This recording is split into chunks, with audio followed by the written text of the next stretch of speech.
Bonjour et bienvenue dans le Buzz TV de TV Magazine, un générique à fond pour bien vous réveiller. Vous allez en avoir besoin ce matin car notre invité du jour, vous le connaissez, c'est un jeune adulte brillant qui n'a même pas suffisamment de doigts aux mains pour compter tous les talents qu'il possède. Acteur à la télé, au cinéma, humoriste, chanteur, vous l'avez adoré à la télé dans Soda, vénéré au cinéma dans des comédies comme Prof ou Aladdin. Vous l'avez suivi sur scène depuis ses débuts. S'il est sur ce plateau avec nous ce matin, c'est parce qu'il remonte sur scène dans un spectacle où les confidences intimes se mettent à toutes les drôleries de notre quotidien. Bonjour Kev Adams. Bonjour. Merci de nous rendre visite. Ça me fait très plaisir de vous recevoir ici. Vous êtes actuellement en tournée dans toute la France avec votre nouveau spectacle. Ça s'appelle Soi-disant. Alors j'appelle un SOIS, plus loin 10, plus loin en. Oui, voilà, c'est les 10 ans de scène, une façon de marquer au fer rouge vos débuts sur scène. Vous avez commencé à 17 ans. Effectivement, c'est très très jeune. Là, comme ça, si je vous le demande tout de suite, le souvenir que vous gardez de vos tout débuts à 17 ans, c'était quoi ? Une trouille dingue, une inconscience totale ou... Ouais, une excitation aussi, très excitée, quoi. Très excitée, et puis une envie de prouver que c'était possible. J'ai l'impression que depuis que j'ai mis le pied sur scène, il y a toujours eu quelqu'un, quelque part dans la salle, pour me dire « Mais qu'enfin ?» Mais enfin, mais c'est pas pour toi ça, qu'est-ce que tu fais? J'ai l'impression que ça fait depuis le début, quoi. Et j'ai l'impression même... C'est quoi cette espèce de peur parfois de dire les gens je suis pas me disent, légitime ou qu'est-ce que je fais là? Ouais, mais même parfois les gens me disent aujourd'hui vous en avez pas marre parfois d'être un petit peu critiqué, et j'ai l'impression que même les critiques, etc. aujourd'hui m'atteignent 1000 fois moins qu'à l'époque, quand je démarrais, que j'avais aucune idée de ce que c'était que ce métier, et qu'il y avait des gens, des journalistes, etc. qui venaient me voir et qui me disaient « Mais vous êtes très très jeune homme ». Et moi, je le prenais super mal. Je me disais, vous êtes très jeune, peut-être vous devriez aller vivre des choses, je sais pas, aller à la fac, peut-être connaître des amourettes et revenir ensuite nous en parler, parce que forcément, ça va être plus intéressant sur scène. Et ça les reproches du début, c'est ça, mais trop jeune, pas prêt, c'était ça que vous entendiez. Trop vert, ouais. Combien de fois j'ai entendu, il est trop vert, lui, il est trop vert, je comprenais pas ce que ça voulait dire, ça m'énervait. Mais qui c'est qui est vert? Il y a personne de vert ici, putain.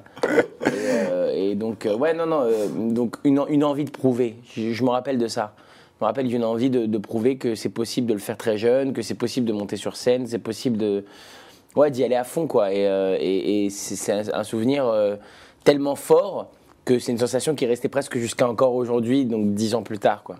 Est-ce que même aujourd'hui, 10 ans après, vous vous retrouvez dimanche sur le canapé de Michel Drucker dans Vivement Dimanche, une forme de consécration pour tous les artistes français? Vous disiez il y a 10 ans, la vache, si j'étais sur ce canapé-là avec Michel Drucker et son chien, ce serait quand même pas mal. Évidemment, ouais. Évidemment. Et puis même, on se projette même pas, quoi. Au début, quand j'avais 17 ans, je me projetais même pas jusque-là. Je me disais... Si je fais 5 minutes sur Énergie 12, je serais content. C'est déjà énorme. Non mais c'est vrai, c'est la vérité. Et encore, Énergie 12, t'imagines, et pourtant c'est Énergie 12, mais pourtant ça comprend c'est vrai, on les aime beaucoup. La télévision. Bien sûr. Il y a la télévision dedans. Moi, il n'y avait même pas ça là-dedans. Je me disais juste, si j'arrive à jouer au lieu de devant 12 personnes dans un bar, devant 150 dans un théâtre, ce serait déjà un accomplissement formidable, quoi. Kev Adams est avec nous, mesdames, messieurs. C'est ce matin, c'est en direct sur Figaro, sur tvmac.com, sur Facebook, la page Facebook de TVMac. Vous pouvez lui poser d'ailleurs toutes vos questions qui seront évidemment relayées dans quelques instants. Dans quel univers le préférez-vous? Le cinéma, la scène, la télévision? N'hésitez pas, est-ce que vous l'avez vu sur scène? Est-ce que vous l'aimez? Est-ce que vous avez quelques critiques? Mais bien sûr. Je les demande, Kev, vous savez, et on n'a jamais de critiques ici. Donc en fait, j'en demande régulièrement, et puis ça vient jamais. C'est que de la bienveillance ici. De toute façon, en général, TV Magazine, moi j'aime bien lire ça. Moi j'aime bien lire ce magazine, parce que justement, je trouve que c'est plutôt fédérateur et bienveillant, effectivement. Alors, par contre, les gens peuvent critiquer ce visage du matin. Oui, absolument, vous pouvez. Moi, je pense que ça, par contre, c'est critiquable complètement, parce que, comme vous pouvez le voir, je suis vraiment pas quelqu'un qui est habitué à cette heure-ci, à cette heure matinale. On dit d'habitude pas le physique, mais cette fois-ci, Kev vous y encourage, donc allez-y. Vous pouvez évidemment poser toutes vos questions, tous vos commentaires, et il y répondra après les news médias de Damien Canivez.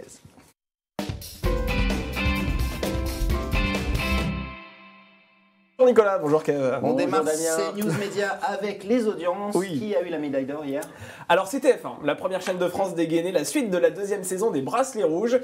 Et même si cette fiction égare un peu plus de 270 000 téléspectateurs sur une semaine, elle caracole en tête du classement en compagnie de 4,8 millions de téléspectateurs, soit 21,9% de part d'audience sur la deuxième marche du podium. Les deux derniers épisodes de la série française Kepler, portée par Marc Lavoine et Sophia Essaidi, que nous recevions sur ce plateau il y a quelques temps, eh bien, rassemblent rassemblé 3,2 millions de fidèles, ce qui représente 13,8% du public. Ça baisse un peu aussi pour Kepler, il faut le souligner. La médaille de bronze est décernée à M6 qui misait sur son docu-réalité Marié au premier regard qu'on ne présente plus, en hausse de 43 000. J'étais forcé de regarder ça. Ah, j'ai cru que vous aviez été forcé de participer à l'émission. J'étais forcé de regarder ça, voilà, absolument. Et enfin, on termine avec France 3 qui cale au pied du podium avec son magazine d'évasion Faut pas rêver. Les escapades de Philippe Googler dans le Périgord ont captivé 2,2 millions de téléspectateurs, soit 9,7% du public.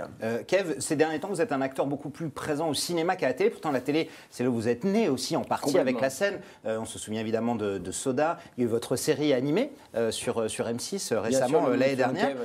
Aujourd'hui, la télé, c'est comment dans vos projets? Est-ce que vous les regardez toujours, ces projets-là? Est-ce que vous avez des demandes quand on voit la fiction française aujourd'hui, comment elle se porte? Elle bat toutes les fictions étrangères en permanence. Est-ce que ça vous retenterait? Complètement, mais c'est au-delà du succès que ça a en ce moment ou que ça a pu avoir précédemment ou que ça aura dans les prochains mois. Je trouve que l'exercice de la télé est certainement un des plus compliqués et un des plus jouissifs quand ça fonctionne. Parce que ça tourne très vite. Déjà, ça tourne. Il y a un rythme qui moi, me correspond vraiment. Et au-delà de ça, il y a des formats qui sont faits aujourd'hui pour la télévision, qui sont faits pour être racontés à la télévision. Donc ouais, on est mes collaborateurs et moi, j'ai l'impression d'être un homme politique. Mes collaborateurs et moi, vous savez. Non, mais c'est vrai. Les auteurs avec qui je travaille et les gens avec qui je travaille, on a très très envie de retourner à la télé. Ça fait déjà un an et demi. L'idée était de trouver aussi le bon projet. Je pense qu'on l'a trouvé. Je ne peux pas en parler encore, mais on est en train de développer quelque chose vraiment pour la télévision avec moi. Et j'ai envie de retourner à la télévision depuis Soda. Donc l'arrêt de Soda, c'était il y a 5 ans. Pas forcément que comique. D'accord. Pas forcément que comique. Et pas forcément M6 ou ça, c'est encore autre chose après, avec qui on va réussir à faire cette série ou faire cette. Mais en plus, j'ai plusieurs projets télé. J'ai des projets de série, mais j'ai aussi des projets de flux que j'ai envie d'accompagner. Donc moi, la télé à fond, quoi. Je trouve que c'est très important. Et puis pour des unitaires, vous pourriez tourner là-dedans. Si TF1 vous le demande, France 3. Ouais. On voit que la série Meurtra, par exemple, cartonne. Vous pourriez jouer un flic un samedi soir sur France 3 dans une série. Un samedi soir sur France 3, je crois que c'est un petit peu tôt. Ça ne veut pas dire que je pourrais pas le faire. Mais trop vert, vous pensez? Ouais, je crois que je suis trop vert. Non, c'est vrai, je trouve ça un petit peu. Un petit peu tôt encore dans votre carrière. Un petit peu tôt, mais encore une fois. Pourquoi pas? C'est-à-dire que si le rôle est intéressant et si le flic est intéressant en question, je pourrais complètement y aller. Moi, j'ai très envie de télé, j'ai très envie de retourner à la télé, de redonner un rendez-vous aux gens. C'est ça que j'aimais dans Soda, c'était ce côté un peu rendez-vous, ce côté... vous savez qu'à cette heure-ci, moi, sur cette chaîne, vous allez pouvoir me retrouver dans cette histoire. Ça me plaisait. Et puis, ce qui me plaisait aussi, c'était donner des choses aux gens. Je trouve que c'est important et pour moi, c'est ça la télé, c'est donner. On demande toujours des choses aux gens. On leur demande de venir payer des tickets de cinéma, on leur demande de venir payer des tickets de spectacle, on leur demande... Et d'un coup, la télé, tu leur demandes rien. Tu leur dis, t'as pas envie de voir, regarde, appuie sur un autre bouton et je suis plus là. C'est ça qui est génial. T'as envie de me voir, appuie sur ce bouton et c'est gratuit. Je trouve ça cool et ça me manque. Ça me manque beaucoup, donc on est en train de travailler sur plein de projets télé. J'espère pouvoir en dire plus dès la rentrée, j'espère. Vous revenez, vous connaissez le chemin maintenant, il n'y a aucun souci. On finit ces news médias avec Yann Moix qui a dézingué, mais alors en beauté, Léa Salamé. Oui, la présentatrice de la matinale de France Inter a récemment annoncé qu'elle se retirerait provisoirement de l'antenne jusqu'au lendemain des élections européennes. Alors pourquoi? Eh bien, car comme son compagnon, vous savez, Raphaël Glucksmann, mènera la liste du Parti Socialiste aux prochaines élections européenne, eh bien, elle a décidé de se retirer pour éviter tout soupçon de conflit d'intérêts. Elle a d'ailleurs précisé hier au micro de France Inter que ce n'était en rien une sanction de sa direction et qu'elle avait pris cette décision en son âme et conscience. Il n'empêche que ce choix n'est pas forcément du goût de Yann Moix, avec lequel elle a pourtant partagé le fauteuil de chroniqueur dans On n'est pas couché. C'était la 10e saison. Vrai, ils étaient ensemble. Exactement. Le polémiste a indiqué que c'était, je cite, catastrophique, que ça renvoyait une image de la femme d'une soumission totale. Léa se fourvoie totalement par ce pseudo-sacrifice grotesquissime qu'elle ne se donne pas non plus toute l'importance qu'elle n'a pas. J'ai l'impression que les deux ont gentiment pris le melon. Voilà pour les déclarations de Yann Moix qui sont sans détour, encore une fois de plus. Du Yann Moix. Yann Moix et Léa Salamé, vous les aviez rencontrés d'ailleurs, je crois, chez Laurent Ruquier dans On n'est pas couché. Vous aviez été face à eux. Quel souvenir vous gardez de ce passage? C'est des émissions qui sont compliquées à faire face à des polémistes comme ça qui n'ont pas leur langue dans leur poche. La première fois, c'est toujours un petit peu impressionnant et puis on a toujours envie que ça se passe bien. On a envie que Qu'ils aient aimé qu'ils aient aimé, et puis on a envie d'être encouragé, et tout ça, donc ça fait toujours très peur. Et puis on a tous vu des images à la télévision où on voit ces gens s'acharner sur certaines œuvres, que ce soit des bouquins ou des films, donc forcément ça fait toujours un peu flipper, t'as pas envie de te faire déchirer chez Ruquier, mais ouais, moi... j'ai toujours dans ces moments-là partagé une sorte de crainte, évidemment, mais aussi de joie, de me dire c'est incroyable d'être là quand même. Le plaisir de ne se... Allez, même s'ils me critiquent, quel plaisir quand même d'être critiqué ici, à ce niveau-là.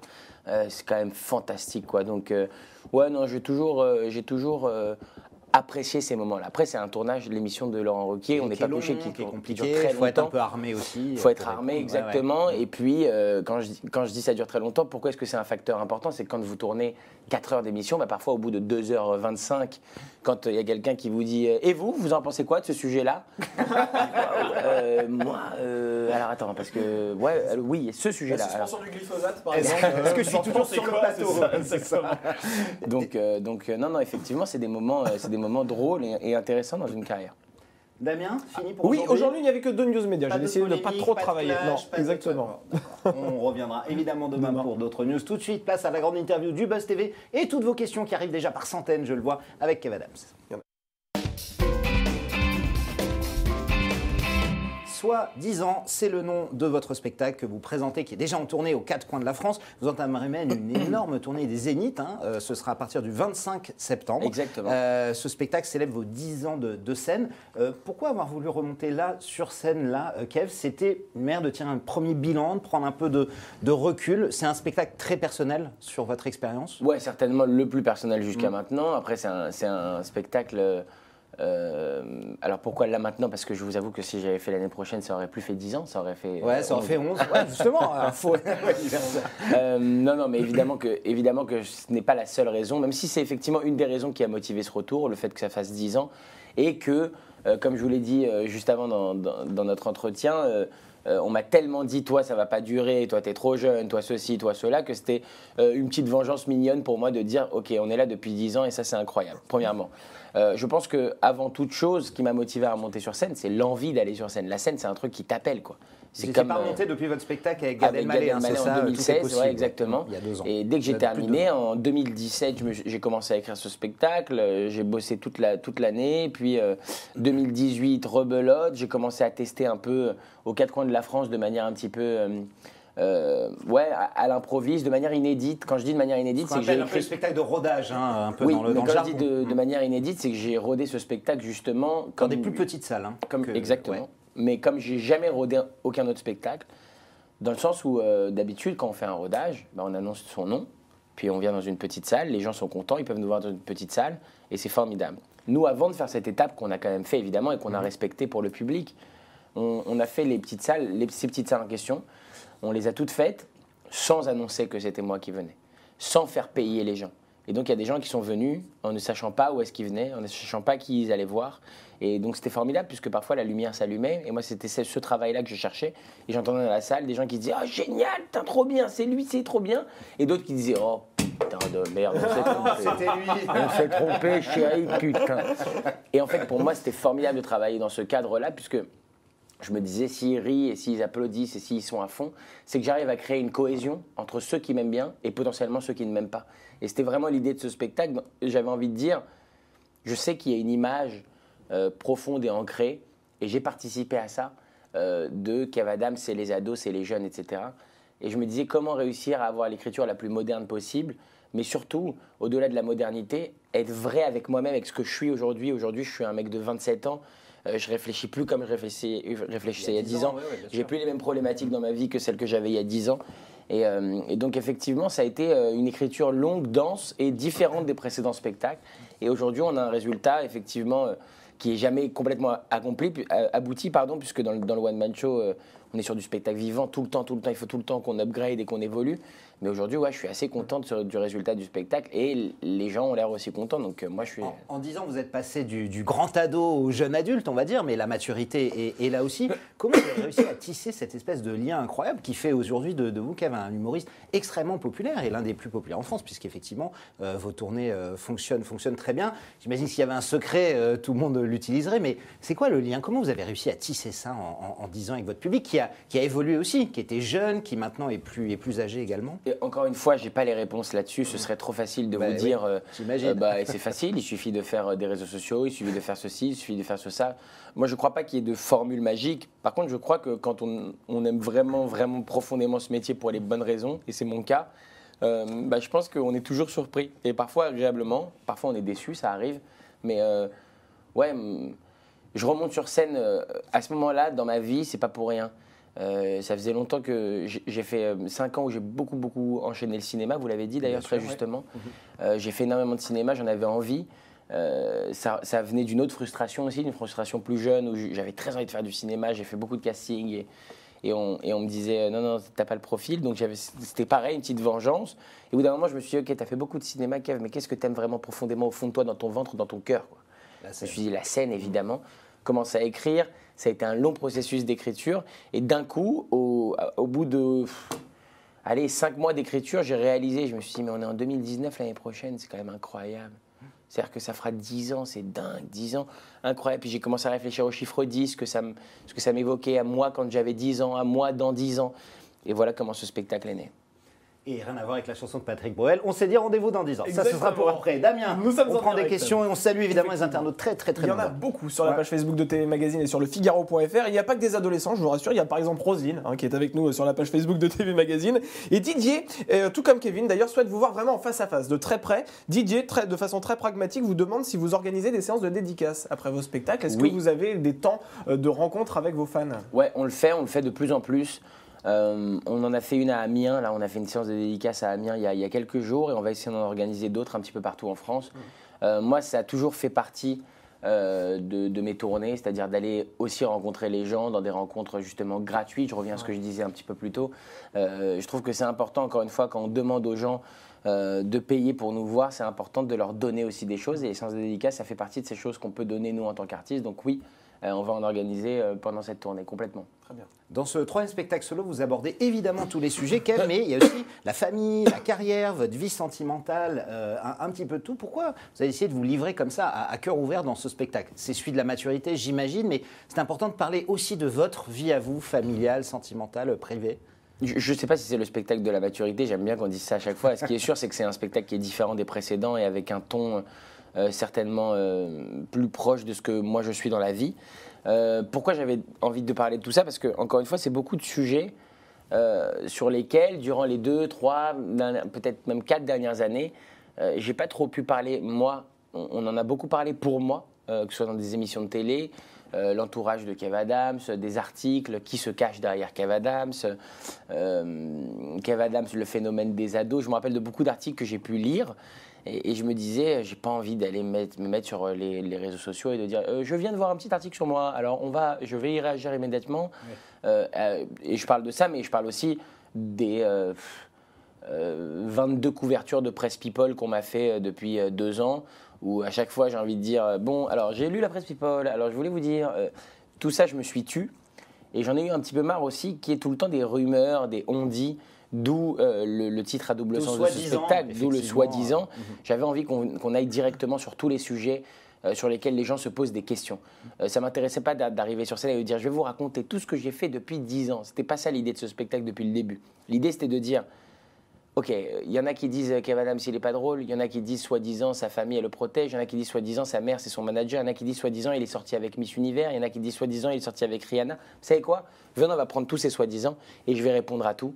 Mais en plus de ça, on va rire avec. Parce qu'en fait, si je vous réponds sérieusement, on s'en fout pas un peu sérieux de ma vie sérieuse? On s'en fout. Moi, ça m'intéresse beaucoup. Damien, effectivement, est très moi, chez le coiffeur, je la lis la Presse People. Justement, effectivement, c'est une ligne de conduite que vous aviez, de dire je ne parle pas de ma vie privée, on n'en parle pas. Votre relation avec Miss Univers, effectivement, vous en parlez dans le spectacle, il y a même des blagues dessus. C'est aussi une manière pour vous de sortir ça, d'exorciser de cette manière-là, plutôt que d'avoir à répondre à ces magazines People qui vous traquent en permanence. Ouais, alors après, attention, j'ai toujours adoré parler de mon intimité sur scène. Je parlais du divorce de mes parents dans mon second spectacle avec beaucoup de liberté. Moi, j'aime bien parler justement de ma vraie vie, de vraies choses qui m'arrivent. Et je pense que c'est aussi ce que les gens attendent quand vous venez dans une salle. Vous avez envie de rire, mais vous avez aussi envie d'en apprendre un petit peu plus sur la personne que vous venez voir. Je pense que les gens, ils ont envie de sortir de la salle en se disant c'est marrant, on a l'impression de le connaître un petit peu mieux. Donc c'est ce qu'on essaie de leur donner comme comme impression ouais, dans ce spectacle. Et j'essaye moi aussi d'être très sincère.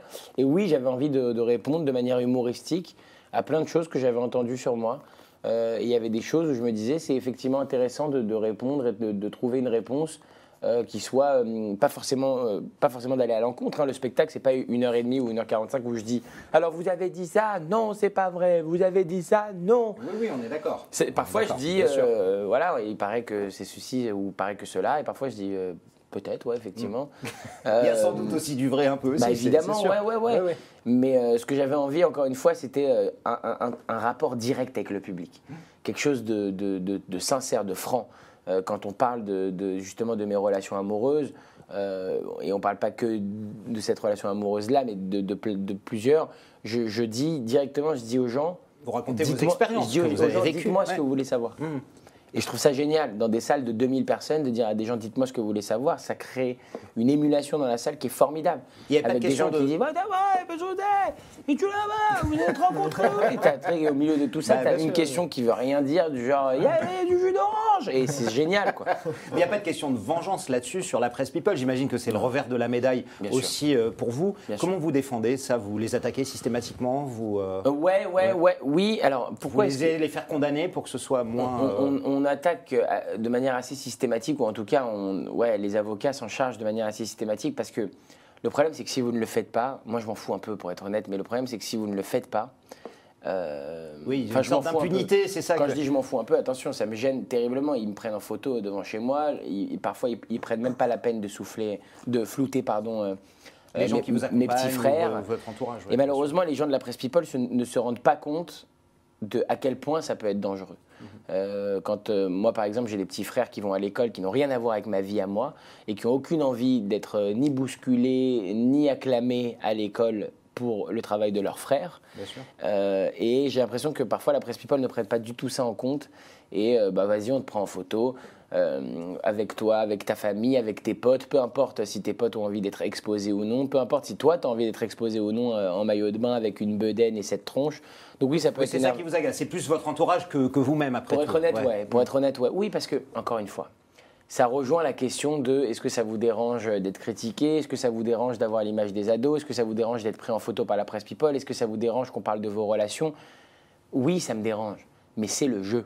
Il y a un moment où moi, c'est ce que j'ai choisi. Qui va avec la notoriété. Mais évidemment, c'est comme si j'ai rêvé toute ma vie d'être un dentiste super célèbre et vous me dites, ça vous gêne les gens qui puent de la gueule? Ça vous gêne les outils compliqués? Il y a des outils compliqués.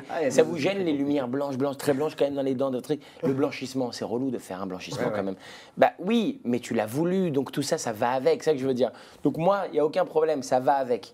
Mais ceux qui sont avec moi, mon entourage et mes proches, encore plus ma famille, on n'y touche pas. Non, faut être prudent avec ça, il faut faire attention. Et les gens, parfois, j'ai l'impression, dans la presse people, de plus en plus dans notre génération, j'ai l'impression qu'on est prêt à écrire tout et n'importe quoi pour faire vendre, sans même s'inquiéter de quoi que ce soit. Moi, quand ils écrivent des choses du genre Kev Adams au bord du craquage, il va très mal, etc., alors que c'est pas vrai du tout, le lendemain, il y a ma grand-mère. Elle passe une très mauvaise journée et elle est angoissée et elle n'est pas bien et c'est une vieille dame et elle se dit mais comment il va mon petit-fils, il faut absolument que je l'appelle, apparemment il est en craquage et les gens ne se posent pas cette question. Non, c'est vrai, les gens se disent c'est super, on a un bon titre, on va vendre notre papier et ça va être top parce que tout le monde va croire que Kev il est en craquage. Ils ne pensent pas à l'impact que ça peut avoir sur certaines personnes, minime certes, hein, c'est juste ma famille, ils ne sont pas très nombreux, mais pour moi ils sont importants, donc oui. Damien. Oui, il y a quelques années, M6 a diffusé un spectacle que vous teniez avec Gad Elmaleh, c'était Tout est possible, hein, je crois, et il y avait un sketch qui a fait beaucoup polémique, le sketch sur les Asiatiques, évidemment vous vous en souvenez. Est-ce que vous regrettez ce sketch qui a fait couler beaucoup d'encre à l'époque avec le recul? Ça c'est une question de Cédric. Alors je ne crois pas que ça soit du regret, parce que, encore une fois, c'est important de reprendre la chronologie dans laquelle ça s'est passé. On a joué ce sketch avec Gad, effectivement, pendant toute l'intégralité de la tournée Tout est possible. Ça a duré 4 mois. Pendant 4 mois, il faut savoir que moi-même, et Gad aussi d'ailleurs, mais moi-même dans mon équipe, il y a des gens d'origine asiatique. Dans mon équipe proche, hein, c'est-à-dire l'équipe de production, les gens qui travaillent avec moi. Et Gad également d'ailleurs. Et donc forcément, vous vous doutez bien qu'on n'est pas fou avant d'aller jouer un sketch comme ça sur scène. On s'est quand même dit, et on a quand même dit à nos collaborateurs, sans préciser sur quoi étaient les différents sketchs du spectacle, installez-vous tous, tout le monde, on vous joue l'intégralité du spectacle. S'il y a des choses qui vous gênent, qui vous heurtent, qui peuvent vous paraître insensées ou bizarres, il faut nous en parler. Surtout pour ceux qui n'ont pas vu, parce qu'il y a une polémique, et on est nombreux à l'avoir vu aussi sur scène, c'est un sketch dans lequel vous vous moquez des accents et des comiques comme ça, et des clichés dessus. C'est-à-dire que le sketch est pas premier degré avec un accent asiatique, effectivement. À aucun moment, et d'ailleurs, c'est parfois très très appuyé pour bien dire c'est du supra-second degré. Tout ça est une super parodie et Gad ne cesse de dire tout le long du sketch non, il faut pas faire ça. Il faut pas faire ça, on peut pas faire ça. C'est donc la logique comique de ce sketch, elle est d'un petit foufou qui veut faire un sketch qu'effectivement on peut pas faire tellement il est plein de clichés et d'un autre qui est justement un peu plus mature et qui dit on peut pas faire ça, on fait pas, c'est abusé, c'est pas drôle et c'est un peu limite. Mais est-ce que pour rebondir, c'était la question de Cédric donc on joue ce sketch pendant l'intégralité de la tournée, on le joue à Bercy, on le joue en direct à la télévision et il n'y a absolument aucune polémique, mais pire, il n'y a aucune plainte. Il y a personne. Beaucoup de rire dans la salle. Énormément de rire. Et il y a des gens tous les jours qui viennent nous voir d'origine asiatique et qui nous disent c'est super marrant, c'est très très drôle, vous le faites et c'est très drôle parce que c'est exactement les clichés dans lesquels les gens tombent et vous le faites super bien. Mais alors pourquoi ce sketch a-t-il fait polémique ? 2 mois ou 3 mois après, il y a effectivement ce journaliste Anthony Chélan qui travaille chez Click qui écrit, qui tombe sur une rediffusion donc, du spectacle. Mais on est 3 mois après la fin de l'exploitation. Moi, je suis même plus là-dedans. Moi, je suis dans d'autres trucs, etc. C'était sur W9 et qui crée au scandale, qui dit c'est scandaleux. Alors, encore une fois, moi aujourd'hui, j'ai pris du recul par rapport à cette histoire. Il y a d'ailleurs une petite fille dans l'émission de Mélissa Theriault au tableau qui m'a une jeune fille asiatique mignonne comme tout. Qui m'a dit, moi, si moi, une jeune fille comme moi, je vous dis que ça m'a fait du mal ce sketch, vous répondez quoi ? Et je lui ai dit, et si elle m'écoute, je lui ai redit, je suis désolé. Évidemment que mon but n'a jamais été de heurter des gens ou de faire du mal. Moi, je suis à l'opposé de ça. Au contraire, moi, j'aime quand on fédère, quand on est tous ensemble, quand on rit tous ensemble, et pas qu'on rit de quelqu'un. Loin de là, je déteste ça. Et jamais ça a été notre intention avec Gad. Donc évidemment que si ça heurtait des gens, je suis désolé. Et encore plus une petite fille aussi mignonne qu'elle, j'en suis profondément désolé. Mais il faut comprendre aussi que parfois d'être accablé alors qu'on se dit, mais putain, mais attends, mais nous, on est... Attends, on n'est pas. Moi, je suis pas Gaspard Proust. Hein. Je suis pas là pour venir faire des polémiques et mettre les pieds dans le plat dans un truc de dire alors là, on va aller les emmerder, ça va être génial. On n'est pas ça, nous, du tout. Donc là, il y a vraiment un souci de lecture et de compréhension. Donc voilà, mais encore une fois, s'il y a des Asiatiques qui sont retombés sur ce sketch entre-temps et qui ont été heurtés, encore une fois, on ne va pas justifier ça pendant 2 heures. Pardonnez-nous si vous avez été heurtés. Et non, je ne regrette pas d'avoir fait ce sketch parce qu'encore une fois, quand on le fait pas avec une intention ni de heurter ni de faire du mal. Au contraire, on le fait dans une intention de dire venez, on rit avec les clichés et venez, on arrête de se prendre la tête pour des... Effectivement. Et il y a beaucoup de second degré aussi dans ce sketch. À voir en tout cas. Ne vous restreignez pas. Allez voir Kev Adams sur scène. Le spectacle s'appelle Soi-disant. C'est les 10 ans, évidemment, de votre carrière. Vous entamerez une énorme tournée des Zéniths à partir du 25 septembre. Tout à fait. Vous pouvez évidemment trouver toutes les dates. Ce sera évidemment dans toute la France. Et nous, Damien, on sera là demain, pas au Zénith, mais on sera à la même heure. Avec un nouvel invité. Dans le même registre, c'est l'humour. On va sur Arte demain. Avec, effectivement. C'est moche. Effectivement, c'est une émission qui est programmée en Access Prime Time. C'est une femme qui l'incarne depuis plusieurs années. Il s'agit d'Elisabeth Quint, que nous recevrons donc demain à votre place pour parler de ses bonnes audiences. Changement de registre, évidemment. Vous savez, on sait tout faire au Figaro. Merci Kev, merci infiniment d'être venu nous voir. Vous serez également chez Michel Drucker un dimanche dans le Grand Canapé dimanche pour une très très belle émission. En couverture de TV Mag et ça fait plaisir. Et ce sera ce week-end aussi. Je suis ravi d'être en couverture de TV Mag. Merci en tout cas de m'avoir reçu ce matin. Donc ça fait très plaisir. Je retourne immédiatement me coucher car cette heure est inacceptable. Et je vous souhaite une très belle journée. Merci à tous. Rendez-vous demain pour un nouveau Buzz Télé. Bonne journée.